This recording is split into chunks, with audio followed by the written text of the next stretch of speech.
Here's a lesson I wish I knew 3 years ago. If you try to write to everyone, you write to no one. This is a universal truth, but it's most important for email. Why? Because magnetic emails are a one-on-one conversation. We want our readers to feel special, to go hell yeah instead of yeah yeah. And this is one rule out of 10 that we cover in our next lesson. Now the secret to creating this effect, to creating fans, is specificity. So in this next lesson, we're going to define your ideal reader, your one true fan. And quick note, if you've taken high impact writing before, this next lesson will feel familiar. But I'd advise you take it anyway because we build on a few of the concepts. Now your one true fan is the bullseye for your content. The more you write, the more you attract an audience around a specific meaning and message. This means your one true fan is the person you want to attract the most.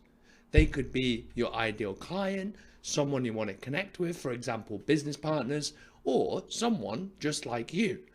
Building an audience is an extension of yourself. Now let's begin with demographics. Demographics are details like sex, age, family, nationality, occupation, and income. But when you do this, don't worry about excluding people. For example, my one true fan is a 25 to 35-year-old British male who isn't married, has no kids, well educated, well paid, but unfulfilled with work. Does this mean I don't serve Americans or mothers? Hell no, it just means I have someone in mind when I write, and this helps massively with making your writing personal. But people don't join your list due to their demographics. They join because of psychographics, how they think and feel. So next, I'm going to give you the simplest way to crawl inside your one true fan's mind, and it starts with a universal truth of human nature. Everyone has a story going on in their head, and everyone wants to be the hero. Understand what motivates people, and you will become their favorite writer, especially after you nail your email process. Now, a story has a beginning and an end, which is where they are and where they want to go. Let's start with the latter, what we'll call heaven. What big desires does your reader have as related to your niche? Now, this is your promise. The reason it's important is because in your emails, you will constantly reference this end position before you ask for action. When you're planning it out, you want to describe what life is like. Consider the results they have, how this impacts their life, how they are perceived to others. Because success is relative. We care far too much about our standing in the tribe, so you always want to make sure that people understand where they are in regards to it. Let's say you help personal trainers. Most people will say, get paid online. But I want you to say, get an endless stream of high-ticket clients for your personal training business. No more work on the gym floor, no more dealing with unmotivated, unreliable people. You're fully digital, so you can work anywhere in the world. Clients are begging to work with you. Instead of spending all day on awkward sales calls or doing cold outreach, your reputation and results are the driving force behind your business. Can you feel how appealing this would be, or see why a trainer might read your emails if this is your promise?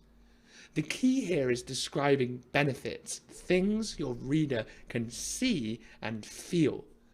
Another example, become a better leader, could be unlock the mental tools to operate at your highest potential, become so charismatic and confident that people gravitate toward you. Be powerful in how you stand and speak, build a reputation for excellent decision making, especially under pressure.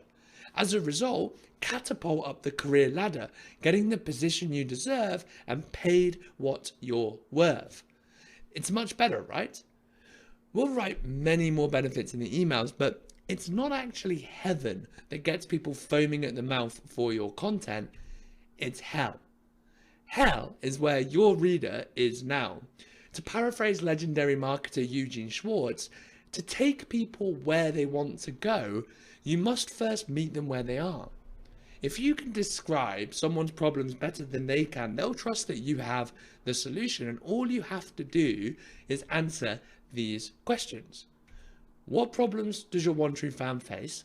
What pain are they experiencing as a result? What are their fears, doubts, and frustrations? And what do they see, think, and feel as related to your niche? And finally, what have they already tried? This last one is super important for positioning against your competition. They will literally tell you how to say your product is better than everyone else's. Now, the key to a great email and writing in general is empathy. If every email you write speaks to one of these hell points, you will make your reader feel seen, heard, and understood. And this is incredibly powerful, but people often overlook it.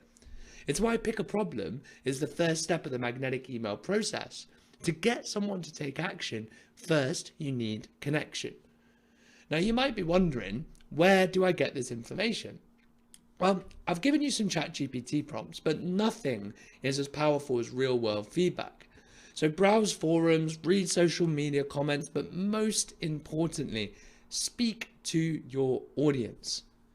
Questionnaires are good, and if you check out the email design lesson in the Launch Your List module, I show you a cool way to gather a ton of data.